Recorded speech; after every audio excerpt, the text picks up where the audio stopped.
नमस्कार दोस्तों, क्राइम की कहानी में एक बार फिर से आप सभी का स्वागत है। आज की क्राइम की कहानी गौतम बुद्ध नगर उत्तर प्रदेश की है। तो चलिए दोस्तों, कहानी को शुरू करते हैं। 10 जून 2022 की बात है। उत्तर प्रदेश के गौतम बुद्ध नगर शहर के बिसरख में एक परिवार रात के समय अपने घर पर बैठकर टीवी देख रहा था। तभी अचानक से इस परिवार के बेटे का फोन बजता है। जब वो लड़का अपने फोन में आए हुए मैसेज को चेक करता है तो उसके पैरों तले जमीन खिसक जाती है, क्योंकि बात ही कुछ ऐसी थी। दरअसल उस लड़के के पास अपनी ही छोटी बहन के कुछ अश्लील वीडियो और फोटो शेयर किए गए थे, और इसके बाद से ही इस कहानी की शुरुआत होती है, जो कि एक कत्ल पर खत्म होती है। और इस कत्ल का खुलासा 9 महीने बाद कुछ इस तरह होता है कि पुलिस भी हैरान रह जाती है। इस पूरी कहानी को समझने के लिए हमें 8 साल पहले की कहानी जाननी पड़ेगी। इस कहानी की शुरुआत सन 2011 में हुई थी, जब रंजीत नाम का लड़का अपने गांव हैबतपुर से काम के सिलसिले में गौतम बुद्ध नगर आया था। रंजीत ने यहां आकर एक प्रेस की दुकान खोली और वो लोगों के कपड़ों को इस्त्री करने का काम करने लगा। इसी दुकान से उसका पूरा घर परिवार चला करता था। महीने के आखिर में रंजीत अपने परिवार, जो कि हैबतपुर में रहता है, उनको पैसे भेजा करता था। तभी एक दिन रंजीत के पास किसी अनजान नंबर से मिस्ड कॉल आता है। रंजीत फिर से उस नंबर पर जब कॉल करता है तो सामने से एक लड़के की आवाज सुनाई देती है।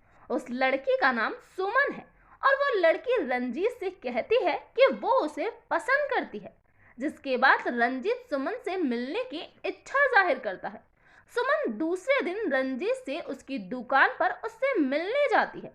पहले दोनों में दोस्ती होती है और फिर इनकी ये दोस्ती प्यार में बदल जाती है। इस बीच कई बार दोनों के बीच शारीरिक संबंध भी बनते हैं। इनके इस प्यार को 8 साल का समय बीत जाता है, लेकिन सुमन के परिवार को इसकी कोई खबर नहीं थी। लेकिन दोनों ने साथ में जीने मरने की कस्में खा ली थी। दोनों ही एक दूसरे से शादी करना चाहते थे। तभी एक दिन सुमन खुद अपने परिवार से रंजीत के बारे में बात करती है और वो अपने परिवार से कहती है कि वो रंजीत से बेहद ही प्यार करती है और उससे शादी करना चाहती है। लेकिन घर परिवार वाले तो इस बात से हैरान थे कि उनकी बेटी 8 साल से किसी लड़के के संपर्क में थी और उन्हें इस बात की कोई खबर भी नहीं थी। जब सुमन के घर वालों को ये बात पता चलती है तो वो दोनों की शादी के सख्त खिलाफ थे और अब तो सुमन को रंजीत से मिलने से मना कर दिया जाता है। लेकिन सुमन और रंजीत फिर भी एक दूसरे से मिलते थे। लेकिन 13 जून 2022 के बाद रंजीत अचानक से गायब हो जाता है। इस दिन के बाद उस गांव में रंजीत को किसी ने नहीं देखा। जून के बाद रंजीत ने अपने परिवार को पैसे भेजना भी बंद कर दिया था। इसीलिए जब 2 महीने तक रंजीत की कोई खबर नहीं थी तो रंजीत का छोटा भाई गुड्डू उसे ढूंढते हुए बिसरख पहुंचा। आसपास के लोगों से पूछताछ की, लेकिन गुड्डू को रंजीत का कुछ पता नहीं चला। जिसके बाद अगस्त में बिसरख थाने में गुड्डू ने अपने भाई की गुमशुदगी दर्ज करवाई, लेकिन पुलिस द्वारा रंजीत की गुमशुदगी को तवज्जो नहीं दिया गया और न ही पुलिस द्वारा रंजीत का पता लगाने की कोशिश की गई। गुड्डू हर दूसरे दिन थाने के चक्कर काटा करता और इसी तरह रंजीत को गायब हुए करीब 8 महीने का समय बीत चुका था और अब तो घर वालों ने भी रंजीत के मिलने की उम्मीद लगभग छोड़ ही दी थी।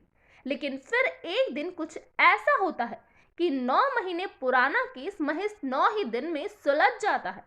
दरअसल पुलिस को कुछ दिन पहले ग्रेटर नोएडा के चिपियाना गांव के लोको शेड के पास तालाब में एक कंकाल होने की सूचना मिलती है। पुलिस घटना स्थल पर पहुंच मामले की जांच शुरू करती है और जब कड़ी से कड़ी को जोड़ती है तो उस कंकाल की शिनाख्त रंजीत के रूप में होती है, जो कि पिछले 9 महीने से गायब है। रंजीत के परिवार ने रंजीत की हत्या का आरोप उसकी प्रेमिका और उसके घर वालों पर लगाया, क्योंकि उनके अलावा उस गांव में ऐसा कोई भी व्यक्ति नहीं है जो रंजीत की हत्या कर सके। जब पुलिस ने रंजीत की 9 महीने पहले की कॉल डिटेल निकलवाई तो पता चला कि 13 जून 2022 को सुमन के भाई और रंजीत में बात हुई थी। अब पुलिस सुमन के पूरे परिवार को पूछताछ के लिए थाने बुलाती है और सभी लोगों से अलग अलग पूछताछ करती है। तो सभी लोगों द्वारा अलग अलग कहानी सुनाई जाती है, जिससे पुलिस समझ जाती है कि रंजीत की हत्या इन्हीं लोगों के हाथ हुई है। जिसके बाद पूरे परिवार से सख्ती की जाती है, उन सभी पर डंडे बरसाए जाते हैं, जिसके बाद वो पूरा परिवार सच उगल देता है। परिवार वाले बताते हैं कि उन्हीं ने रंजीत की हत्या की है, क्योंकि 10 जून 2022 को रंजीत सुमन के भाई के फोन पर सुमन के न्यूड वीडियो और फोटो शेयर करता है। इन फोटो के नीचे रंजीत लिखता है कि अगर सुमन से मेरी शादी नहीं करवाई गई तो ये वीडियो और फोटो वायरल कर देगा, जिसके बाद सुमन या तुम लोग कहीं मुंह दिखाने के लायक नहीं रहोगे। रंजीत की इसी हरकत से पूरा परिवार परेशान था, इसीलिए उन्होंने रंजीत को खत्म करने का प्लान बनाया और अपने प्लान के तहत 13 जून को सुमन के भाई ने रंजीत को फोन कर घर पर यह कहकर बुलाया कि उसकी और सुमन की शादी की बात करनी है। रंजीत भी रात को सुमन के घर पहुंच गया। सबसे पहले परिवार के सभी लोगों ने रंजीत को अच्छे से खाना खिलाया, क्योंकि उस खाने में नींद की गोलियां डाल रखी थी। जैसे ही रंजीत खाना खाकर जाने लगा तो उसका सर घूमने लगा और वो सुमन के घर पर ही सो गया, जिसके बाद सुमन के भाई रंजीत ने गला दबाकर रंजीत की हत्या कर दी। फिलहाल हत्या के सभी आरोपियों को गिरफ्तार कर लिया गया है और वो जेल में अपनी सजा का इंतजार कर रहे हैं। तो ये था पूरा मामला। इस घटना के बारे में आपका क्या कहना है, प्लीज कमेंट बॉक्स में बताइए। तो आज के लिए इतना ही। Thank you.